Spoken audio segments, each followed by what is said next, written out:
Welcome students, हमारे इस YouTube channel में आपका स्वागत है।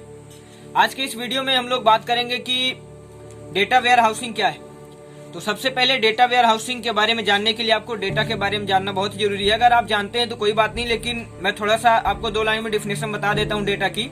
देखिए, डेटा कोई भी कंपनी है तो कुछ अपनी पर्सनल इंफॉर्मेशन को हमारे अपने पास भी रखती है और कुछ इंफॉर्मेशन को दूसरे के पास भी शेयर करेगी, तो वो इन्फॉर्मेशन हमारी डेटा कहलाती है। अब डेटा वेयर हाउसिंग जानने के लिए देखिए, डेटा वेयर हाउसिंग क्या होता है कि एक ये विशेष प्रकार का स्टोरेज होता है जहां पर कि बहुत सारी कंपनियां, जैसे कि हैं कोई भी कंपनी आप ले लीजिए एग्जांपल के तौर पर, तो वो कंपनियां अपना डेटा जनरेट भी करती हैं और डेटा शेयर भी करती हैं। तो उन सभी डेटा को इकट्ठा स्टोर करने के लिए हम डेटा वेयर हाउसिंग टेक्निक का यूज करते हैं। और हम डेटा वेयर हाउसिंग में हम डेटा को हम विभिन्न कंपनियों से जो हमारा डेटा स्टोर होता है, जनरेट होता है, उन सभी को हम इकट्ठा कलेक्ट करते हैं, तो वो होता है हमारा डेटा वेयर हाउसिंग। और डेटा वेयर हाउसिंग में देखिए इसकी बहुत सारी विशेषताएं हैं, जैसे कुछ विशेषताओं की मैं इस वीडियो में चर्चा करूंगा। और अगर आप हमारे इस चैनल में भी नए हैं तो इस चैनल को सब्सक्राइब जरूर करिए, वीडियो को ज्यादा से ज्यादा लाइक और शेयर करिए। तो देखिए, इसकी विशेषताओं की बात कर रहे थे, तो विशेषताएं हैं इसकी कि सब्जेक्ट ओरिएंटेड,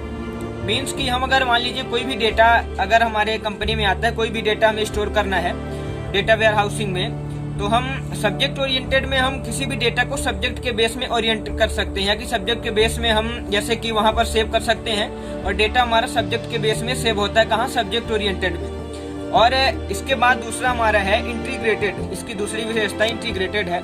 इंटीग्रेटेड में हम क्या करते हैं कि सबसे पहले डेटा हमारा स्टोर होता है, बहुत सारी कंपनियों का जो डेटा आता है वो डेटा हमारा स्टोर होता है और बाद में उन सभी स्टोर डेटा को बाद में एनालाइज किया जाता है, तो वो हमारा आ गया इंटीग्रेट के अंतर्गत। अब इसके बाद देखिए हमारा तीसरा सबसे महत्वपूर्ण विशेषता है कि टाइम वेरिएंट, यानी कि हम अगर कोई भी डेटा किसी भी समय हमारा डेटा आ गया तो उस डेटा को हम टाइम के अकॉर्डिंग हम वहां पर सेव कर सकते हैं और जरूरत पड़ने पर हम टाइम के बेस से उस डेटा को इकट्ठा निकाल भी सकते हैं, फिर बाद में हम उसका यूज कर सकते हैं। डेटा वेयर हाउसिंग में यही होता है कि डेटा जैसे कि विभिन्न कंपनियों से डेटा हमारा आ गया, उन सभी डेटा को हम इकट्ठा स्टोर करके रखते हैं और फिर आवश्यकता पड़ने पर सभी डेटा को एनालाइज किया जा सकता है, या कि हम जो रॉ डेटा होता है उसको यूजफुल इन्फॉर्मेशन में हम कन्वर्ट कर सकते हैं डेटा वेयर हाउसिंग के थ्रू। और हमारा जो आखिरी विशेषता है, तो आखिरी वो नॉन वोलेटाइल। नॉन वोलेटाइल में क्या होता है कि जैसे कोई भी डेटा, मान लीजिए कि हमारे बहुत सारे डेटा पुराने रूप से स्टोर हैं, जो भी हम पुराना डेटा स्टोर कर चुके हैं, तो वो डेटा हमारे नॉन वोलेटाइल में क्या होता है कि पुराना डेटा हमारा कुछ भी डिस्टर्ब नहीं होता है।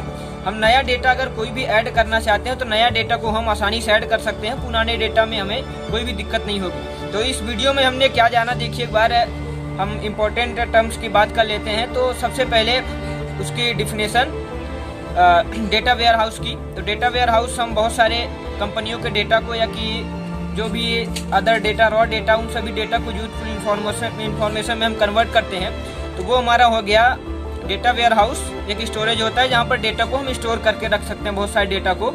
और उसके बाद हमने कैरेक्टरिस्टिक्स उसकी जानी कौन कौन सी हैं, subject oriented, integrated, non volatile, और इन सभी चीज़ों को हमने जाना। तो अगर आपको वीडियो अच्छा लगा हो तो इस वीडियो को ज़्यादा से ज़्यादा लाइक करें और वीडियो को ज़्यादा से ज़्यादा शेयर करें, और जाते जाते चैनल को सब्सक्राइब कीजिए और घंटी का बटन जरूर दबा दीजिए। धन्यवाद, थैंक्स फॉर वॉचिंग।